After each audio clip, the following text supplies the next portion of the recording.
Então, gente, bom dia mais uma vez. Bom dia. A gente está em Romanos 5, para quem está perdido aí na nossa série, né?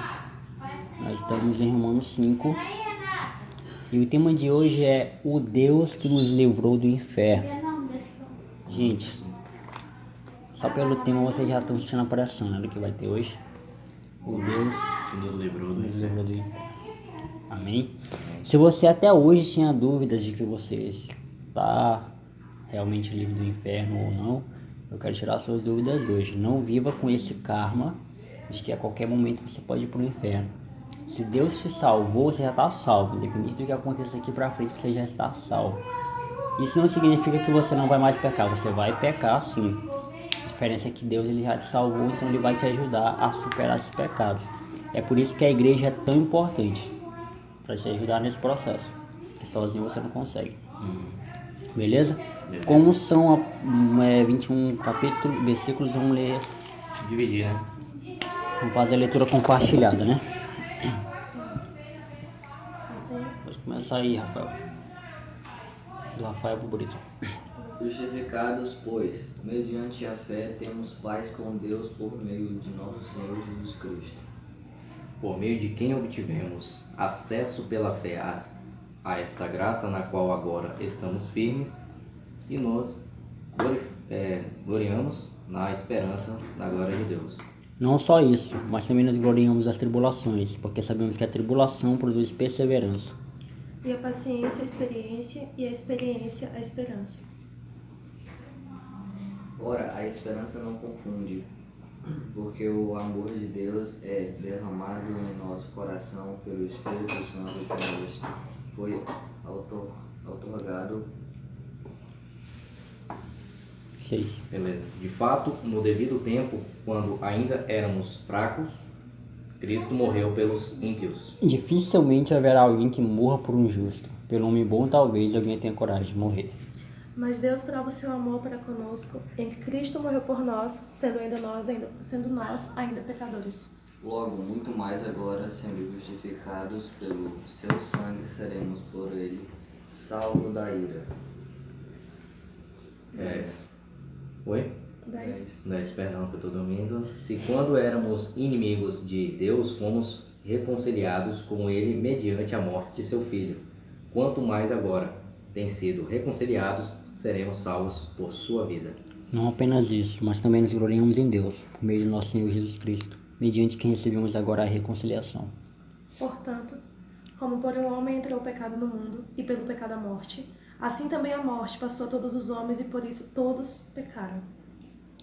Porque até ao regime da lei havia pecado no mundo, mas o pecado não é levado em pecado na lei. Todavia, a morte reinou desde o tempo de Adão até o de Moisés, mesmo sendo sobre aqueles que não cometeram pecado semelhante à transgressão de Adão, o qual era um tipo daquele que haveria de haver. Entretanto, não há comparação entre a dádiva e a transgressão, pois se muitos morreram por causa da transgressão de um só, muito mais a graça de Deus, isto é, a dádiva pela graça de um só homem, Jesus Cristo transbordou para muitos. E não foi assim o dom como ofensa. E não foi assim o dom como a ofensa, por um só que pecou. Porque o juízo veio de uma só ofensa, na verdade, para a condenação, mas o dom gratuito veio de muitas ofensas para a justificação. Se pela ofensa de um é por meio de um só, reinou a morte, muito mais os que recebem a abundância da graça e dom da justiça reinarão em vida por meio de um só, a saber, Jesus Cristo. 18. Consequentemente, assim como uma só transgressão resultou na condenação de todos os homens, assim também um só ato de justiça resultou na justiça que traz vida a todos os homens. Logo, assim como por meio da desobediência de um só homem, muitos foram feitos pecadores, assim também por meio da obediência de um único homem, muitos serão feitos justos. Veio, porém, a lei para que a ofensa abundasse, mas onde o pecado abundou, superabundou a graça. a fim de que, como o pecado reinou pela morte, assim também reinasse a graça pela justiça para a vida eterna mediante Jesus Cristo, nosso Senhor. Vamos lá. Pai, obrigado, Senhor Deus, por essa manhã, obrigado por estar conosco, por nos permitir, Senhor Deus, nos reunirmos em Ti. Te peço que no nome do Senhor Jesus, o Senhor abençoe, Pai, que as nossas vidas, nos dê a Tua graça para que nós possamos Te louvar nessa manhã, que nós possamos receber a Tua palavra, Deus, que a Tua palavra ela fale conosco de uma maneira incondicional, de uma maneira que a gente possa sentir que o Teu agir, Senhor Deus, está no nosso meio, de uma maneira que a gente possa sentir, Pai querido, que o Teu amor, o Teu mover está movendo nossos corações. Que nossos corações possam se sentir movidos nessa manhã, Deus, para Te louvar, para Te exaltar e fazer a Tua vontade. No nome de Jesus, amém. Gente, o Deus que nos livrou do inferno, é sobre Ele que a gente vai estudar hoje. A gente trabalhou esses 3 últimos capítulos, do 3, do 4, agora o 5. Paulo ele vai bater muito insistentemente sobre salvação, né? Sobre justificação, sobre lei, enfim, sobre essas questões. E eu vou mais uma vez contextualizar o público-alvo do apóstolo Paulo, que é o povo pragmático de Romanos, né? É aquele povo onde baseava-se muito na lei judaica, no caso, seriam os 10 mandamentos, algumas leis sobre costumes, né, também do povo israelita. E o apóstolo Paulo, ele está muito à frente do tempo dele, né? Isso é visível até para quem não é cristão, até para quem estuda outras áreas, sabe que o apóstolo Paulo ele é um cara muito... O apóstolo Paulo é tão importante para a história da humanidade que não tem como tu estudar qualquer disciplina sem passar por ele. Não tem, é quase impossível. O que o homem fez, claro, com a graça de Cristo foi enorme. A colaboração dele para a igreja é muito importante. Então, estudar o livro de Romanos, especificamente, nos dá um parâmetro muito importante daquilo que Deus quis revelar nessa carta. Então, o público-alvo do apóstolo Paulo é esse povo pragmático, né? Esse povo que a gente vê hoje na igreja católica, né? Esse povo que faz muitas coisas boas, tem uma estética, né, muito bonita, tem uma estética religiosa muito bonita, fervorosa. Eu acredito que nenhum de nós aqui acha feio uma missa. Eu não acho, eu acho lindo. Todo o ritual é muito lindo aquilo ali. Só que pena que é algo pragmático, algo que não parte da essência de Cristo, é algo que não tem um efeito moral na pessoa, e é algo muito estético, e o apóstolo Paulo bate muito nessa tecla. Isso aqui não tem fundamento, entendeu? A partir do momento onde eu tomo a prerrogativa de que eu sou o agente da minha salvação, qualquer elemento de culto meu perde sentido. Qualquer elemento de culto a Deus que eu faço, ele perde sentido. Porque Deus é o autor e consumador da nossa fé. Então a minha fé ela só tem sentido se Deus for o autor, se Ele for o fundamento dessa minha fé e qualquer manifestação de fé que eu tiver. Então Deus, ele primeiramente, ele nos salvou e nos deu esperança. Cristina, lê pra gente aí o 1 e o 2. Tendo sido, pois, justificados pela fé, temos paz com Deus, nosso Senhor Jesus Cristo, pelo qual também temos entrada pela fé a esta graça, na qual estamos firmes e nos gloriamos na esperança da glória de Deus. Deus ele não apenas nos salvou, mas como ele nos deu esperança, né? Existe uma coisa que sustenta a nossa vida nessa salvação, que é a esperança. Talvez se nós não soubéssemos, nós não tivéssemos convicção de que Deus iria voltar, de que Deus vai voltar para nos resgatar, de que um dia tudo isso aqui vai ter fim, talvez a gente não estivesse aqui hoje, né, prestando culto a Deus. Talvez nós não estivéssemos aqui hoje, talvez nós não vivêssemos da forma que vivemos para o Evangelho. Porque a esperança que Deus nos deu da sua volta, de que Ele estaria conosco todos os dias, de que faz sentido louvá-lo, é o que nos motiva a continuar acreditando. Só dando um resumo na pregação passada, que eu falei de justificação. A justificação, ela nos tira aquele sentido meritocrático que nós temos, né? De achar que, por muito fazermos, muito a gente vai adquirir, né? Existem até pessoas que ficam fazendo comparação entre galardão no céu, né? Fulano vai receber um galardão maior porque, sei lá, pregou, não sei pra quanta gente. Fulano vai receber um galardão menor, enfim, pá. Então, a justificação, ela nos tira isso. Porque, deixa eu explicar pra vocês mais ou menos o sentido disso. todos nós éramos réus primários, né? Nós merecíamos a punição, nós merecíamos o inferno, para começar. E nós ainda merecemos, se nós tirarmos a graça de Deus, nós ainda merecemos. E Deus, ele foi lá e pagou a dívida. Ele pagou a dívida independente do seu pecado. Então, por isso que eu falo, quando eu bato na tecla de que pecado ele precisa ser tratado, eu falo na questão, olhando com essa ótica, olhando no sentido de que Deus, ele pagou o seu pecado sem questionar qual era o seu pecado. Entendeu? Em momento algum ele perguntou, tá, vamos lá, qual é o teu pecado, porque eu vou ver aqui se eu vou poder pagar ou não. Não, ele simplesmente te livrou do inferno. Ele simplesmente te pegou pelo braço e falou, sai daí, aí não é o seu lugar. E essa justificação, cara, ela não tem como, eu não tenho como pagar essa dívida. Não tenho como pagar essa dívida. Imagina um pedreiro, um pobre, desgraçado, que não tem onde cair morto, processa a empresa que ele está trabalhando. O cara não tem como pagar o advogado, mas o Estado ajuda ele com o advogado, né? E o dinheiro que ele ganha lá da indenização é que paga o advogado. Ou seja, ele não tirou o dinheiro do próprio bolso. Ele foi pro Estado, o Estado acolheu ele com um advogado, ele ganhou a causa e aí foi pago o advogado. A mesma coisa nós não temos como pagar Deus. Nós não temos como retribuir o que ele fez pela gente. Nós iremos falhar miseravelmente todas as vezes que a gente tentar essa justificativa. E esse povo de Romanos era esse povo que tentava pagar a dívida de Deus. Entendeu? É esse povo pragmático, que fazia um quartozinho lá atrás da sua casa, que é aquele quarto de oração, passava 8 horas orando, 8 horas de jejum, que ficavam ali tentando livrar os seus pecados. O próprio Lutero, no livro dele, que eu tenho somente pela fé, ele fala que ele se automutilava, ele se batia por conta de pecado que ele tinha, que ele não suportava, entendeu? Ele não conseguia viver racionalmente que ele pecaria, entendeu? Ele pecava, o que é comum, o que é normal, porque nós somos pecadores mesmo. Até que o Martinho Lutero leu esse texto, né, leu Romanos e aí tudo esclareceu para ele. Ele fala isso no livro.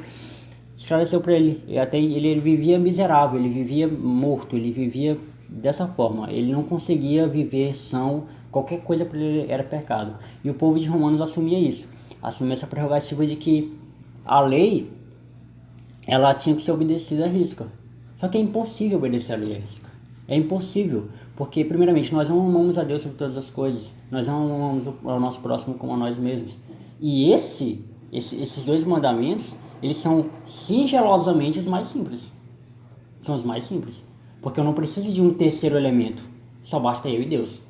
Eu não preciso de uma terceira pessoa. É quando você vai para pecados mais longos, como não adulterarás, que envolvem uma terceira pessoa.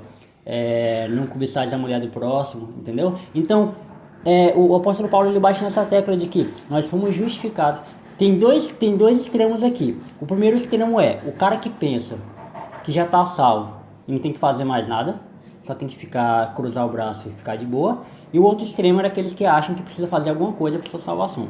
O apóstolo Paulo bate nesses dois extremos. Não é nenhuma coisa e nem outra. Existe um equilíbrio. E esse equilíbrio se chama justificação pela fé mediante a graça de Deus. Decorem essa frase. Justificação pela fé mediante a graça de Deus. Nós somos justificados por Deus mediante a fé que Ele nos proporcionou. Fé é um elemento proporcional. Fé foi nos proporcionado. Não existe esse negócio de que você precisa ter mais fé. Deus, aumenta a minha fé, né? Como os discípulos pediram. Não. Fé é proporcional a você. Entendeu? Se você não tem estrutura para ter fé do tamanho de um grão de mostarda, então a sua fé vai ser do tamanho de um átomo. Porque a sua fé é proporcional àquilo que você é. Mediante a graça de Deus. Ou seja, graça já diz tudo, né? Foi de graça. Não tem um valor, não é um valor imensurável. Olha o que Calvino vai dizer em relação a isso. Nossa reconciliação com Deus está subordinada a Cristo. Ele é o único Filho bem amado. Todos nós, por natureza, somos filhos da ira. Somos filhos de Adão, né? Porém, esta graça nos é comunicada pelo Evangelho, visto ser ele o ministério da reconciliação. Nosso ingresso no reino de Deus é através do benefício desta reconciliação. Como eu tentei falar lá no início, só que eu esqueci de explanar. Nós éramos merecedores do inferno. E Cristo, ele precisou reconciliar a nossa estrutura para com Deus, né? Filho com o Criador, filho com o Pai, pai para com o filho. Tem um texto muito lindo em Malaquias, eu não vou lembrar agora onde é que tá, mas eu vou achar para vocês, que ele vale a pena ser. Deixa eu fazer uma pesquisa aqui.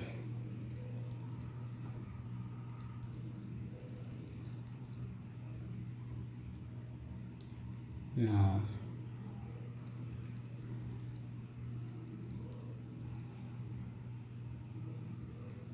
Quase.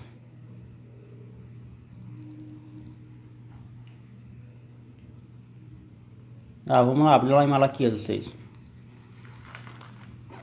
Malaquias é o último livro, isso, linda da minha vida. Achei, Malaquias 4, versículo 6. Eu sabia que era aqui, mas aqui eu fiquei na dúvida. Não queria posar de inteligentão. Acharam? Olha que texto lindo, mano. Ele fará com que os corações dos pais se voltem para seus filhos, e os corações dos filhos para seus pais. Do contrário, eu virei e castigarei a terra em maldição. Com maldição. Ele está falando de Jesus, obviamente, né? Malaquias é um profeta. Ele fará com que os corações dos pais se voltem para seus filhos, e os corações dos filhos para seus pais. Essa é a reconciliação que o apóstolo Paulo está falando lá em Romanos 5. Pode voltar para Romanos 5, tá?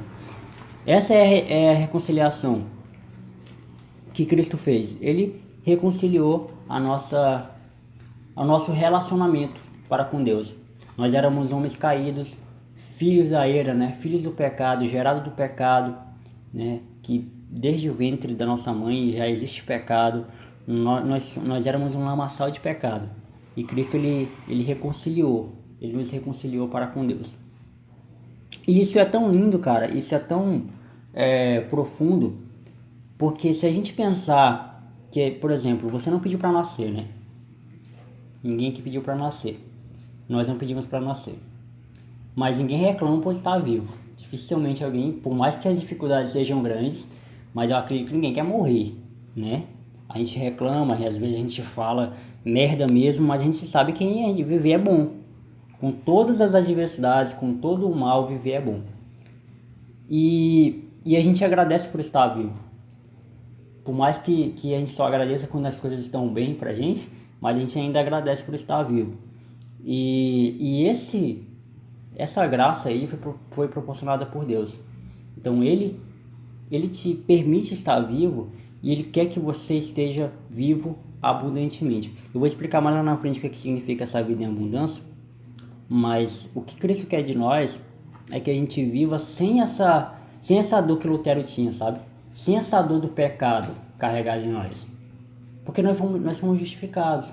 O nosso pecado, ele tem que servir com base lá no cara que foi justificado também.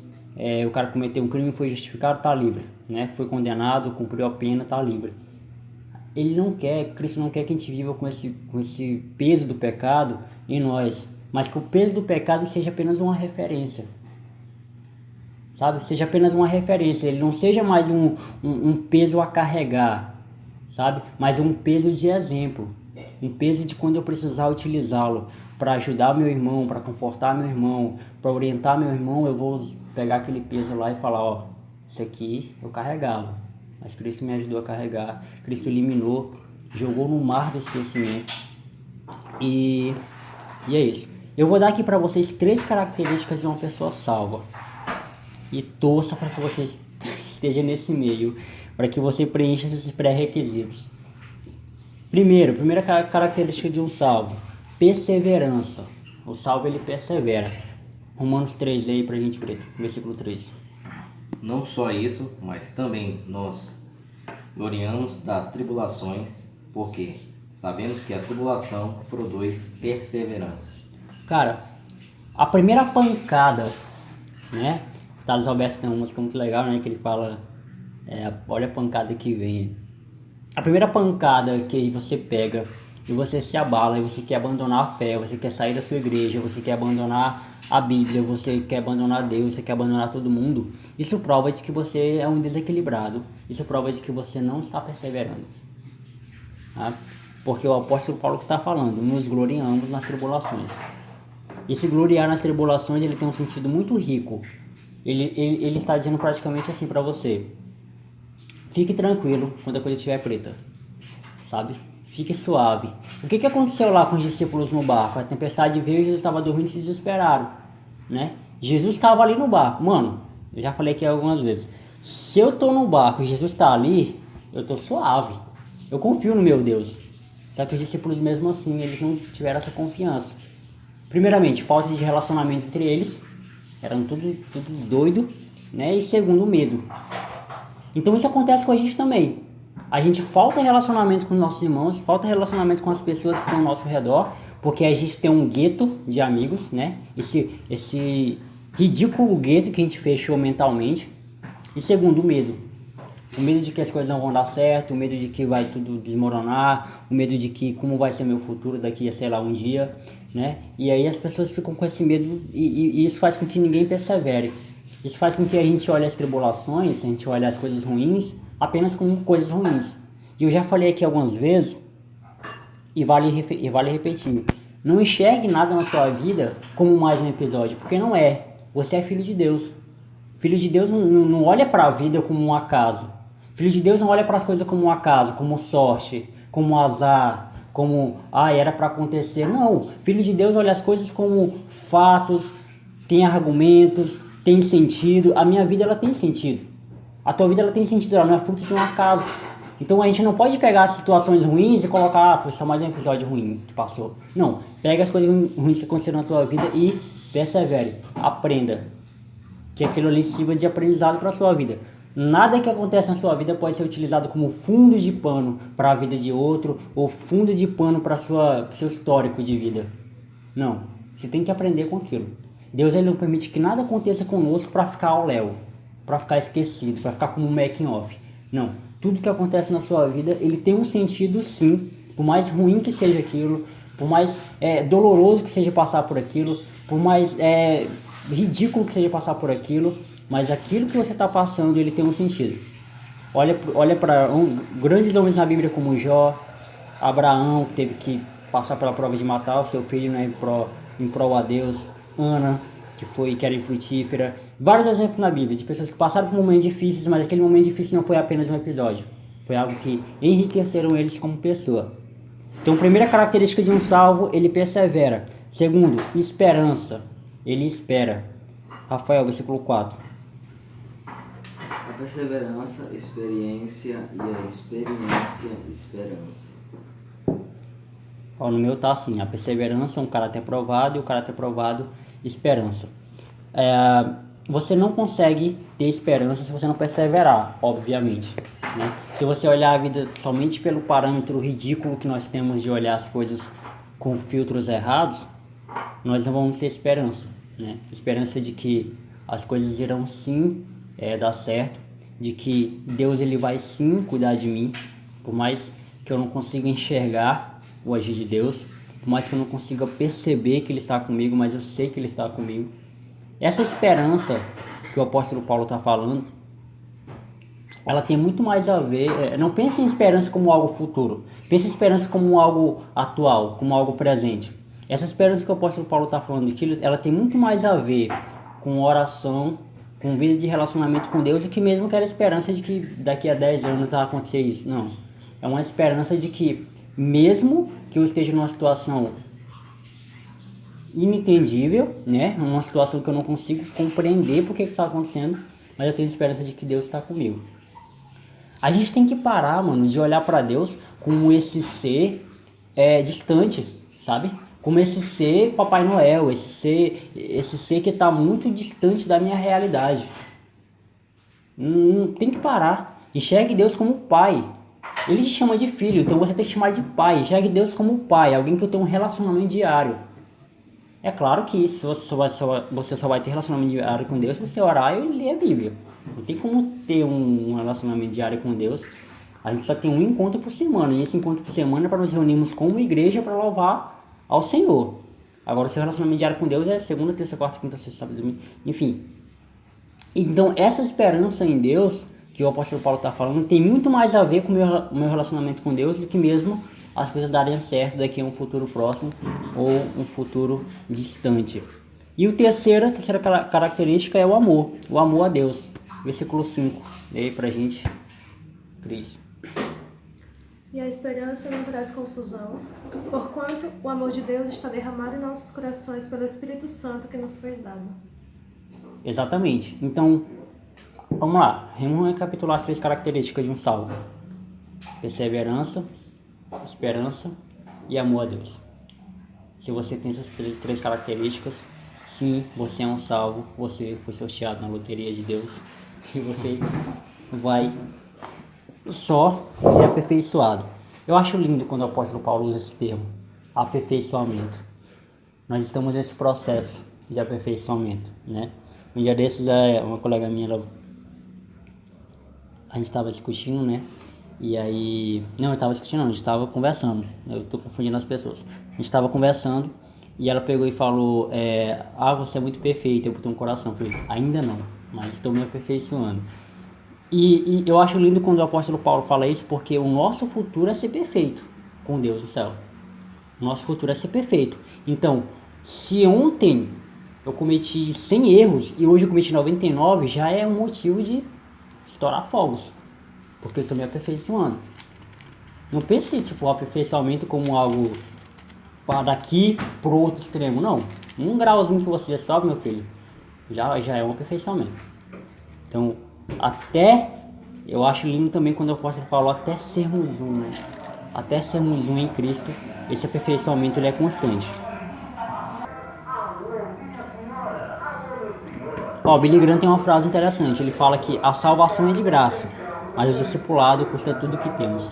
Cara, isso aqui eu tava atrás de uma frase de efeito pra pregação e eu achei essa do Billy Graham. Pra quem... Vocês conhecem o Billy Graham? Conhece o Billy Graham? Pois é, o Billy Graham ele morreu ano passado. Foi esse ano. O Billy Graham ele faleceu, acho que foi ano passado, foi. Cara, esse cara ele foi um dos maiores evangelistas que o mundo já teve, né? Ele levava multidões, ele arrastava multidões nos seus congressos evangelistas aí. Ele infelizmente nos deixou. Por mais que a gente discorde um pouco da teologia dele, mas é inegável o que ele fez pelo evangelho. Ele era um cara que ele realmente amava Cristo. E são pessoas assim que a gente deve se espelhar. E isso que ele falou aqui, cara, faz todo sentido naquilo que a gente tem trabalhado. Já que você preenche todas as características de um salvo, beleza, isso aí é graça. Isso aí é de graça. Agora o discipulado, que é o relacionamento com Deus, que é o caminhar de fato, né? Isso aí tem um custo muito caro. Tem um custo muito alto. Ele não só tem um custo muito alto, como ele custa tudo que vale a sua vida. Se você quer saber o quanto você vale, olha o quanto de atenção que você dá para o discipulado. Olha o tanto de atenção que você dá para o seu relacionamento com Deus. O tanto de atenção que você dá para Cristo é o tanto que você vale. Sabe? Eu quero saber se eu valho muito. Não, você vale muito, mano. Quantas vezes você ora por dia? Quantas vezes você lê a Bíblia? Quantas vezes você fala de Deus para alguém? Quantas vezes você, se reúne com seus irmãos para falar de Deus? Quantas vezes você usa a palavra Deus no seu dia que não seja em vão? Esse aí, a atenção que você dá para o seu discipulado é aquilo que você tem, é aquilo que você é. E essa frase ela me pegou assim, me deixou bem baqueado. Então Deus nos livrou da escravidão do pecado. Vocês sabem muito bem que o pecado ele tem a função didática de escravizar, né? Ele nos escraviza, né? O pecado ele não é essa ideia, né, exclusivista que adotaram de que o pecado ele é algo bom, né? Ele é algo interessante. Ela é totalmente errônea, né? Totalmente errada. É claro que o pecado nunca seria vendido como um vilão, porque senão não ia atrair ninguém, né? O pecado é sempre vendido com uma ideia boa, por trás. Tenha dinheiro, fique rico, pegue muitas mulheres, enfim. Então essa é a ideia bem bacana para que a gente possa ser consumido por ela. Brito, 7 e 8. Dificilmente haverá alguém que morra por injusto. Pelo homem bom, talvez alguém tenha coragem de morrer. Mas Deus demonstra seu amor por nós. Cristo morreu em nosso favor quando ainda éramos pecadores. Quando Paulo fala quando ainda éramos pecadores, ele está falando justamente dessa escravidão, tá? Não é que ele está falando que nós não somos mais. Ele está falando que quando nós não conhecemos a Cristo. Nós éramos esses pecadores aí.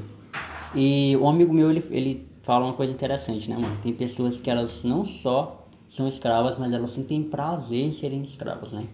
Não é que fulano peca porque ele, sei lá, não conhece a Cristo, ou porque ele não sabe que aquilo é pecado. Tem fulanos por aí que pecam porque gostam mesmo de pecar. Sentem prazer naquele pecado. É claro que pode ficar confuso na cabeça dele de que aquilo é certo ou não, é errado ou não, e aí vai encher linguiça, ai não, mas isso aí é muito isso, é muito aquilo outro, pai e tal. Mas, mano, pecado é pecado, independente do que você fale, do que você pense. É a mesma coisa sobre Deus, né? Tem fulano que não acredita em Deus, fala, mano, Deus vai continuar existindo você acreditando ou não. Não importa quantas vezes você acha que Deus não existe. Eu tenho até uma frase interessante que falo com meus amigos, né? Falo, mano, Deus abençoe, independente de que você acredite nele ou não. E aí os caras começam a rir de mim, né? Que é mais pura verdade. É um fato, Deus é um fato. Então não tem como você querer provar o contrário. Beleza? E Deus ele nos livrou da escravidão do pecado, dessa doutrinação que o pecado tem em nos prender a ele, né? E agora nós somos servos, né? Pensa escravidão como servidão, né? Pensa escravo como servo. Agora nós somos escravos de Deus. Um dia foi o Micael que me perguntou, né? O Micael perguntou, como assim a gente é escravo de Deus? Não, mano, escravo, servo. Você é servo de Deus. Porque nessa época aqui, e outras épocas também, né? O escravo era aquele que servia, né? Se a mulher era empregada doméstica, ela era escravo. Então o escravo não está vinculado a pegar peia, porrada, não. Isso aí é outra coisa. Então, escravo, servo. Deus ele nos livrou da servidão do pecado. Nós não servimos mais ao pecado, nós servimos a Deus. E isso aqui esse exemplo que Paulo dá aqui, ele é maçante, porque ele fala dificilmente haverá alguém que morra por um justo, né? Por um homem bom, talvez alguém tenha coragem de morrer. Mas Deus ele demonstra o seu amor por nós. Cristo morreu a nosso favor quando ainda éramos pecadores. Cara, tu imagina um contexto onde nós merecemos o inferno, nós éramos pessoas que nós não queríamos Deus. Pensar nisso já é algo que me deixa muito constrangido pela quantidade, pela infinitude que é o amor de Deus, né? Nós não estávamos nem aí para Deus. Nós somos pessoas que no lugar de Pedro negaremos a Deus, no lugar de Judas nós trairíamos a Deus. Tá? Pensa nisso.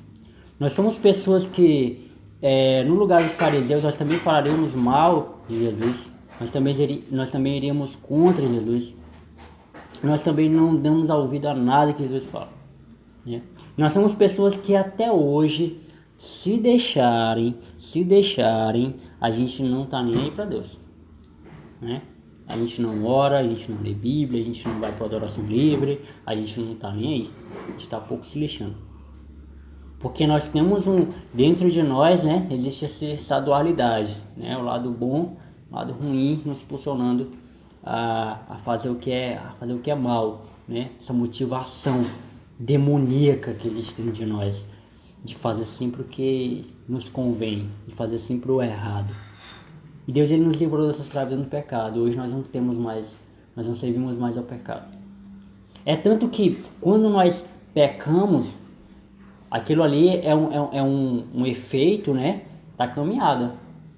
Imagina aí, você tá na estrada ali no seu carro, aí uma pedra, pá, é o pecado. Seu pecado é assim. Você não carrega mais seu pecado no seu carro, entendeu? Eu gosto sempre de usar esse exemplo. Você não carrega mais o seu pecado no seu carro ali pra parar e utilizar ele, não. Caminho aqui, pá, esbarrou. O pecado que nós cometemos agora é algo corriqueiro.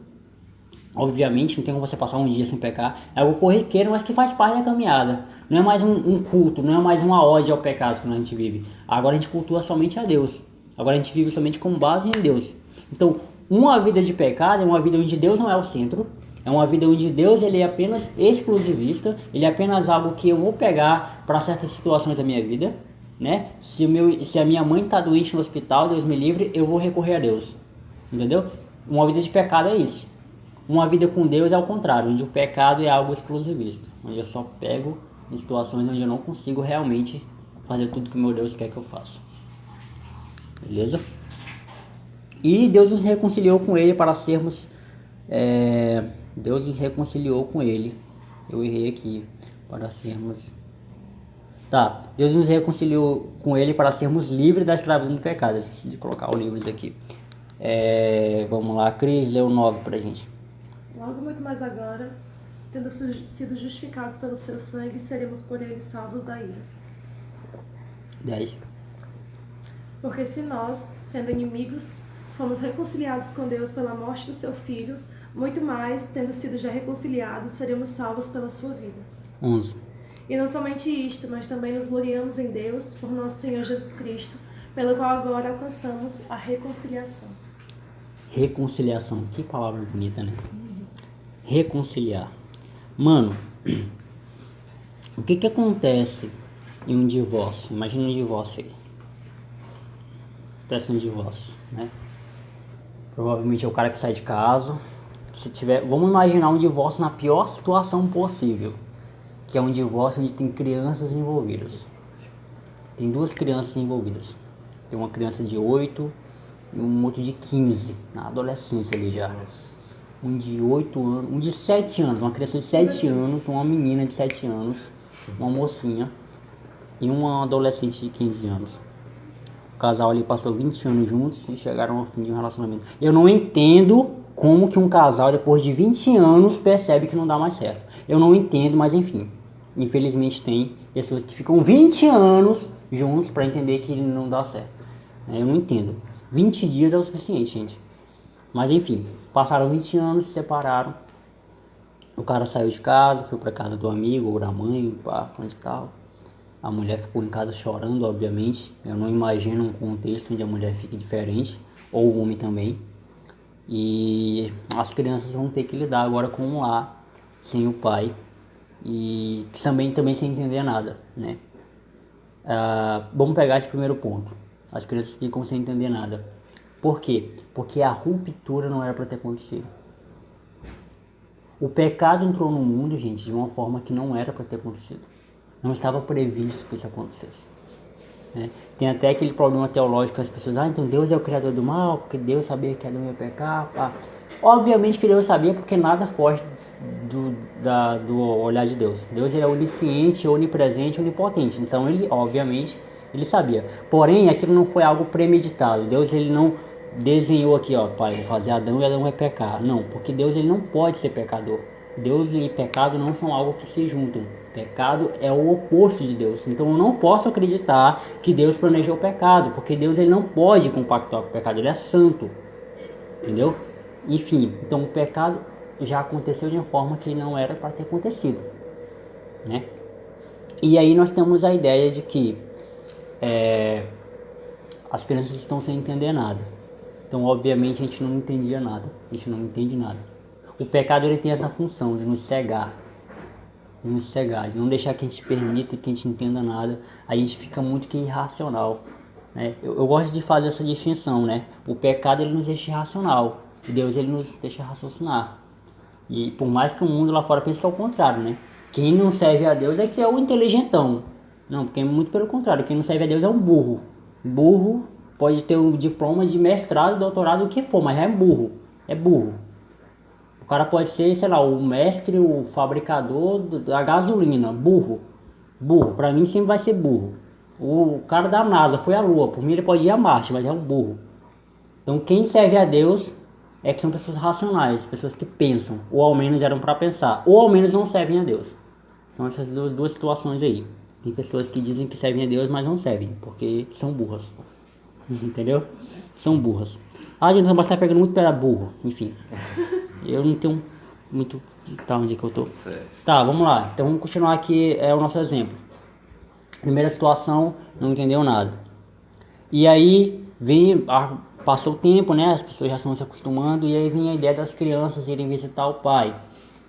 Né? E aí aquela primeira situação onde o pai vê o filho num contexto que não é habitual, né? Num contexto distante, um final de semana apenas, tem restrição. E enfim, e passa o final de semana com os filhos. Provavelmente o pai ele não foi um pai que soube lidar com essas questões de passar tempo com o filho, né? Porque quando o cara tá em casa, não tem esse negócio de passar tempo com o filho. Ele tá em casa, o filho tá ali e pronto, tão junto. Não tem que se fazer nada, né? E agora ele tem que fazer alguma coisa, tem que levar no parque, tem que, sei lá, tirar um tempo pra assistir um desenho, levar na sorveteria, enfim, alguma coisa. E aí ele faz essa função aí, ele faz esse papel de pai. Segundo ponto, né? Algo exclusivista, como eu estava falando lá atrás. A gente só utiliza o nosso pai para situações, né? Para algumas situações. A gente passa a semana todinha no pecado e em algumas situações a gente utiliza Deus, que é o nosso exemplo. Então Cristo, ele veio para reconciliar a mãe e o pai que estão separados, né? No contexto de divórcio, ele veio para reatar esse casal, né? Porque eles não nasceram para estar separados. Nós não nascemos para estar separados de Deus. Deus, ele nos criou para sermos dele, né? Isso é lindo, e Deus e Cristo, ele prova que isso é tão verdadeiro quando ele se doa por nós. Ele se doa para que nós pudéssemos usufruir dessa graça, né? Usufruir desse amor, né? Algo que a gente desprezou pelo nosso pecado, a gente desprezou o amor de Deus. Deus, ele foi lá e nos reconciliou para com ele, né? Sem essa reconciliação, gente, era impossível esse relacionamento com Deus. Não teria, porque como eu falei, é impossível Deus compactuar com o pecado. Então ele precisa reconciliar o nosso coração, ele precisa quebrar o nosso coração de pedra, colocar um de carne, para que a gente pudesse ser reconciliado. O Eugir Girodo, um cara que eu não conheço, mas eu ouvi uma frase dele muito interessante. Ele fala assim: relacionamentos superficiais não podem mudar a sua história, porém sua reconciliação com Deus muda toda a sua vida. Isso aqui é lindo. Relacionamentos superficiais não podem mudar a sua história, porém sua reconciliação com Deus muda toda a sua vida. Beleza? Todo sentido. Brito, lê aí o 12 e o 13 pra gente. Portanto, da mesma forma como o pecado entrou no mundo por um homem, e pelo pecado a morte, assim também a morte veio a todos os homens, porque todos pecaram. Pois antes de ser dada a lei, o pecado já estava no mundo, mas o pecado não é levado em conta quando não existe lei. O que o apóstolo Paulo está falando é o seguinte: eu não tenho como cumprir a lei, mas a lei ela serve de exemplo para mim do que é pecado. Eu só sei o que é pecado com base na lei.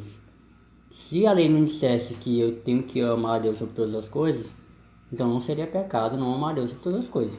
Então eu preciso de alguém que me baseie, que me mostre o que é certo e o que é errado. Isso é a palavra de Deus. Então o pecado, ele consumiu a nossa vida abundante, que era aquela vida de graça que a gente teria com Deus. O pecado, ele consome isso, ele consome o nosso tempo, né? O pecado, ele está em todas as áreas da tua vida, cara. Então tu imagina aí, o seu tempo que era para ser destinado a Deus, ele foi consumido. O seu descanso que era precisado a Deus, ele foi consumido, né? As suas horas de trabalho que era precisado a Deus, ele foi consumido. O seu dinheiro que era precisado a Deus, ele foi consumido. Todas as áreas da sua vida, ele foi consumido pelo pecado. Sua área sentimental, sua área espiritual, sua área física. Nós ficamos doentes, infelizmente. Tudo isso aí foi consumido pelo pecado. Então a vida abundante que nós teríamos, né, que era aquela vida de paz, né, de glória, ela foi consumida pelo pecado. Mas Jesus, ele reconciliou a humanidade com o nosso bem maior, que é Deus, né? Cristina, o 14. No entanto, a morte reinou desde Adão até Moisés, até sobre aqueles que não tinham pecado, à semelhança da transgressão de Adão, o qual é a figura daquele que havia de vir. O 15. Mas não é assim um dom gratuito como a ofensa, porque se pela ofensa de um morreram muitos, muito mais a graça de Deus e o dom pela graça, que é um dom de só homem, Jesus Cristo abundou sobre muitos. Como aquele exemplo, né, do primeiro e o segundo Adão, né? O primeiro Adão foi o que trouxe o pecado ao mundo, e o segundo Adão foi o que limpou o pecado do mundo. E Jesus, ele reconciliou a humanidade com Deus, né? Tá ficando muito repetitivo, gente, mas o ponto da pregação é colocar na sua cabecinha de que Deus, ele te livrou do inferno, amém? De que você estava indo em direção ao inferno e com as suas próprias pernas, deixando bem claro, e Deus, ele parou na sua frente e te livrou do inferno. E ninguém fica com raiva quando alguém te livra da morte. Olha que você está morrendo lá afogado, alguém vem e te livrou do afogamento, você não vai xingar o cara, você não vai bater no cara. Muito pelo contrário, a gente vai agradecê-lo, né? Mesma coisa a Deus. A gente estava indo para o inferno, Ele nos livrou do inferno, então agora a gente somente agradece. A gente agradece a Deus. Porque existem duas óticas. A primeira ótica é: o culpado somos nós. Era nós que estávamos indo para o inferno. Nós que estávamos servindo o pecado. Nós estávamos amando o pecado. E qual é o salário do pecado? A morte. Nesse sentido, o inferno. Nesse sentido, a condenação. E, por outro lado, Jesus, Ele nos salvou. Ele nos limpou. Nós não pedimos para Jesus nos salvar. Nós não pedimos para Jesus parar na nossa frente e nos livrar da morte. Mas nós somos gratos por Ele ter feito isso. Porque nós estávamos cegos. Nós não conseguimos ver Jesus. E Jesus nos limpou. Então, o Evangelho ele é sobre gratidão. Ele não é sobre eu cumprir regras. Ele não é sobre eu satisfazer o ego de Jesus. Não. É sobre gratidão. Se eu ignoro o pecado, é porque eu sou grato ao que Deus fez por mim. Se eu não faço certas coisas que Deus abomina, não é porque, olha, eu quero ser puro. Não, é por gratidão ao que Deus fez por mim. É uma dívida que eu nunca vou pagar com Deus. Nunca vou pagar. E Ele não quer que você pague. Ele quer que você seja grato. Ele quer que você viva para Ele. A sua vida é a forma de você retribuir a Deus um pouco do que Ele fez por você e ainda faz, incansavelmente por você. Calvino ele comenta o seguinte: graça é precisamente o oposto de ofensa, e o dom que procede da graça o oposto de morte. Graça, portanto, significa a perfeita munificência de Deus, ou seu amor imerecido, pelo qual Ele nos deu uma viva demonstração em Cristo, a fim de livrar-nos de nossa miséria. O dom é o fruto dessa misericórdia que nos alcançou, ou seja, a reconciliação pela qual obtivemos vida e salvação. Essa vida que Calvino está falando é a vida que nós temos hoje pelo Evangelho, né? Uma vida conhecendo Cristo, vivendo em Cristo, levando pessoas a Cristo, e a salvação, que é o que nós já conquistamos em Deus e é o que a gente ainda vai conseguir no fim dos tempos, né? É uma vida eterna para com Deus. Por isso que o apóstolo Paulo fala que o morrer para a gente é lucro, né? O morrer para a gente é lucro, porque nós já iríamos morrer e já iríamos para o inferno se Jesus não tivesse nos salvado. Só que agora nós fomos salvos. Então morrer para a gente hoje ou amanhã ou depois de amanhã é lucro, é bênção, sabe? Porque nós vamos ficar mais longe do pecado, né? Nós vamos acabar com o pecado que existe em nós e vamos esperar a consumação do tempo, né?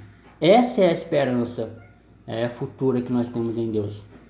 É a esperança de que Cristo ele nos ajuda, nos persevera nele, sabe? É muito complicado viver com aquela ideia de que a qualquer momento que eu pecar eu tenho que pedir automaticamente perdão a Deus. É o que os romanos pensavam. É o que Martinho Lutero pensava, né? Um pecado, vou orar. Um pecado, tem que orar, porque senão, mano, no momento que eu tô pregando aqui, eu já pequei umas 3 vezes. Então eu tenho que parar a pregação para orar, porque se Jesus voltar eu vou morrer, eu vou pro inferno. Não é assim. Jesus ele já te salvou, você já é um salvo, você não precisa fazer nada. Somente precisa agradecê-lo e viver para Ele. E viver para Ele, só isso. Amém? Amém. Versículo 16, Rafael, e 17, Brito. Dá uma reservada. O dom, entretanto, não é como no caso em que somente um pecou, porque o julgamento derivou de uma só ofensa para a condenação, mas a graça transcorre de muitas ofensas para a justificação.